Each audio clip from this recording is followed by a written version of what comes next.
잘난 사람이 되고 싶어 하는 죄, 여러분은 이런 생각 해보신 적 있으신가요? 오늘 우리는 잘나지 않는데도 얻어지는 축복에 대해 이야기해 보겠습니다. 여러분, 세상은 종종 외적 성공과 능력으로 사람을 평가합니다. 하지만 하나님은 그런 세상의 기준과는 전혀 다릅니다. 오늘의 큐티 묵상에서는 호세아 14장 1절부터 9절까지의 말씀을 통해 이스라엘을 향한 호세아의 호소와 여호와의 진노가 떠나는 과정을 살펴보겠습니다. 하나님은 크신 사랑과 자비를 가지고 계십니다. 백성들이 회개했지만 그것은 형식적이며 온전하지 못한 상태였습니다. 하지만 이번에는 진심이 담긴 회개를 했습니다. 그들은 자신들이 무엇을 잘못했는지를 정확히 깨닫게 되었고, 이 사실은 매우 중요합니다. 하나님은 이렇게 진실로, 진심으로, 전심으로 회개하는 자에게 용서를 주십니다. 이것이 바로 하나님의 크신 사랑과 자비입니다. 여러분, 우리가 잘난 사람이 되고 싶어 하는 욕망을 내려놓고 진정으로 하나님 앞에 나아갈 때 놀라운 축복이 기다리고 있습니다. 그렇다면 진정한 회개란 무엇일까요? 다음 이야기에서는 이 질문에 대한 깊이 있는 답을 찾아보겠습니다. 여러분이 예상치 못한 통찰이 그곳에 숨겨져 있습니다. 하지만 이 말씀을 보더라도 회개하지 못하는 사람들이 여전히 존재합니다. 여러분, 회개가 왜 이렇게 중요한지 아시나요? 그래서 오늘 말씀의 마지막에는 지혜와 총명이 있는 사람이 깨닫고 마음에 새기라는 경고가 나옵니다. 사실 회개를 제대로 이해하려면 하나님의 뜻과 의를 이해하려는 노력이 필요합니다. 그렇지 않으면 제대로 된 회개도 하기 어렵습니다. 왜냐하면 회개를 왜 해야 하는지, 무엇을 어떻게 해야 하는지를 잘 모르기 때문입니다. 그저 인간적인 생각의 수준에서 사과하는 정도로 여기는 경우가 많습니다. 마치 잘못한 것을 그냥 잊어버리고 다시 같은 길을 걷는 것과 같습니다. 여러분, 진정한 회개는 단순한 사과가 아닙니다. 그것은 마음 깊은 곳에서 우러나오는 변화입니다. 하나님과의 관계를 회복하고 우리의 잘못을 진지하게 받아들이는 과정입니다. 그래서 회개는 단순히 입으로 하는 것이 아니라 우리의 행동과 삶에서 나타나야 합니다. 그렇다면 우리가 어떻게 이 회개의 의미를 깊이 새기고 진정한 변화를 이끌어낼 수 있을까요? 다음 이야기에서는 이 질문에 대한 실질적인 해답을 찾아보겠습니다. 여러분이 기대하지 못한 새로운 관점이 그곳에서 기다리고 있습니다. 그러면 회개를 왜 해야 할까요? 여러분, 하나님은 우리와 사랑하는 관계를 맺고 싶어 하십니다. 하지만 서로가 가까워져야 그 관계가 깊어지는 법입니다. 그런데 만약 우리가 죄를 가지고 있다면 하나님과 가까워질 수 없습니다. 더욱이 죄가 있는 상태에서 하나님께 다가가는 것은 오히려 위험한 일입니다. 왜냐하면 하나님은 완전하시고 우리의 죄는 그 속성과 맞지 않기 때문입니다. 이런 상태에서 하나님께 나아간다면 우리는 오히려 소멸해 버릴 수 있습니다. 그래서 우리는 회개를 해야 합니다. 회개를 통해 하나님과 가까워질 수 있고 진정한 사랑으로 관계를 맺을 수 있습니다. 회개는 단순히 잘못을 인정하는 것이 아니라 하나님과의 관계를 회복하는 중요한 과정입니다. 여러분, 이 회개가 우리 삶에서 얼마나 중요한지를 이해하는 것이 필요합니다. 회개가 없이는 하나님과의 관계가 단절되고 우리의 영혼이 고립될 수 있습니다. 그래서 우리는 매일매일 진정한 회개를 통해 하나님께 나아가야 합니다. 그렇다면 이 회개의 과정에서 우리가 구체적으로 어떤 실천을 해야 할까요? 다음 이야기에서는 이 질문에 대한 깊이 있는 해답을 찾아보겠습니다. 여러분이 생각지 못한 새로운 통찰이 그곳에 숨어 있습니다. 이것이 곧 천국입니다. 여러분, 하나님과의 관계가 얼마나 중요한지 아시나요? 하나님과 멀어지는 것이 곧 지옥입니다. 그래서 만약 내 마음이 지옥 같다면 그것은 하나님과 멀어진 상태라고 볼 수 있습니다. 하지만 놀라운 사실은 많은 사람들이 지옥에서 사는 것에 익숙해져 있다는 점입니다. 오히려 그들은 지옥의 구렁텅이로 들어가는 것을 좋아하는 것처럼 보입니다.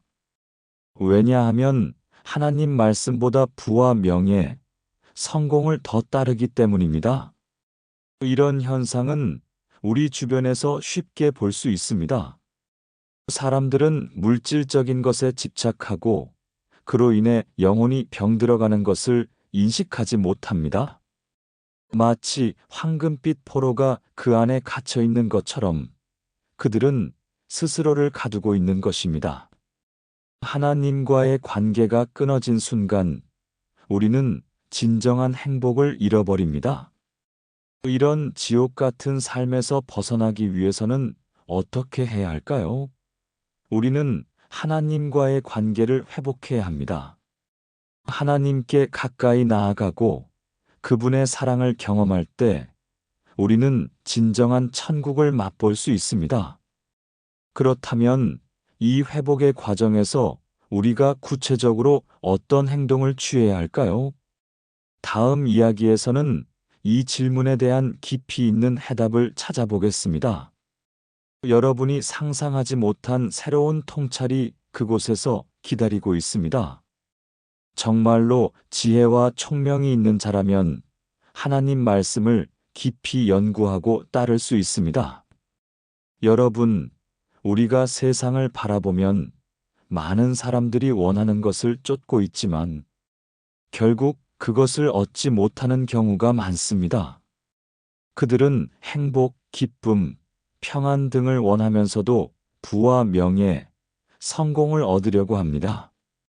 부와 명예, 성공을 얻으면 진정한 행복이 찾아올 줄 알지만 사실 그 결과는 일시적입니다.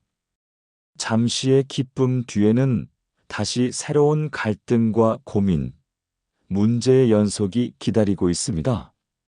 마치 화려한 불꽃놀이처럼 처음에는 멋지지만 곧 사라져버리는 것과 같습니다. 이런 상황에서 우리는 하나님 말씀에 귀 기울여야 합니다. 하나님은 우리가 진정으로 원하는 것, 즉 지속적인 행복과 평안을 주실 수 있는 분이십니다.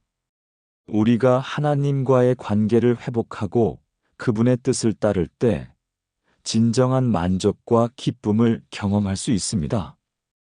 그렇다면 우리가 이 길을 선택하기 위해서는 어떤 구체적인 행동을 해야 할까요? 다음 이야기에서는 이 질문에 대한 깊이 있는 해답을 찾아보겠습니다. 여러분이 전혀 예상하지 못한 놀라운 진리가 그곳에 숨겨져 있습니다. 이런 얘기를 들으면 생존 문제로 인한 고통에서 벗어나는 것이 중요하다고 말하는 사람들이 있습니다. 맞는 말입니다. 하지만 생존 문제가 해결된 후에 진정한 행복은 결국 하나님 말씀에 달려 있습니다. 여러분, 우리가 생존 문제를 해결했다고 해서 모든 것이 끝나는 것이 아닙니다. 그런데 생존 문제가 해결되었음에도 불구하고 여전히 그 문제에 끌려다니는 사람들이 있습니다. 그들은 이것이 생존 문제라고 착각합니다. 사실 엄밀히 따지자면 그들은 남과 비교하면서 우월감을 느끼고 싶어 하는 것입니다. 우월감을 느끼고자 하는 것이 우상 숭배라는 사실을 깨닫지 못하고 그들은 여전히 그것에 매여 살아갑니다. 여기에는 하나님이 전혀 없습니다. 오로지 자기 자신의 우월감으로 인한 쾌락을 행복으로 착각하는 것이 전부입니다. 이런 상태에서 우리는 어떻게 진정한 행복을 찾을 수 있을까요? 하나님과의 관계를 회복하고 그분의 말씀을 따르는 것이야말로 진정한 행복을 얻는 길입니다. 그렇다면 우리가 이 우상 숭배에서 벗어나고 하나님과의 관계를 회복하기 위해서는 어떤 구체적인 방법이 있을까요? 다음 이야기에서는 이 질문에 대한 깊이 있는 해답을 탐구해 보겠습니다. 여러분이 상상하지 못한 놀라운 인사이트가 그곳에 기다리고 있습니다. 잘난 사람이 되고 싶어 하는 사람은 사실 자기 자신을 우상 숭배하는 것입니다. 이런 사람은 나를 낮추고 남들 앞에서 겸손함으로 얻어지는 하나님의 축복을 전혀 모릅니다. 우리는 하나님을 우선으로 하고 먼저 생각할 수 있는 회개가 필요합니다. 이제 말씀을 정리하면서 기도로 마무리하겠습니다. 사랑과 은혜가 많으신 하나님을 찬양합니다. 오늘도 귀한 말씀으로 저를 돌아보게 해주심에 감사합니다. 저 또한 남들보다 잘나고 싶어 했음을 고백합니다. 남들보다 우월한 모습을 추구하려고 했었습니다. 이런 저를 불쌍히 여기사 용서해 주시옵소서. 언제 어디서나 누구와 함께 있더라도 남을 통해서 잘나고 우월해지려는 마음을 내려놓게 하시옵소서. 그 대신에 언제 어디서나 누구와 함께 있더라도 하나님을 먼저 생각하길 바랍니다. 우리가 서로를 바라볼 때 하나님을 통해서 볼 수 있도록 하시옵소서. 오늘도 우리의 기도를 들어주셔서 감사합니다. 아멘.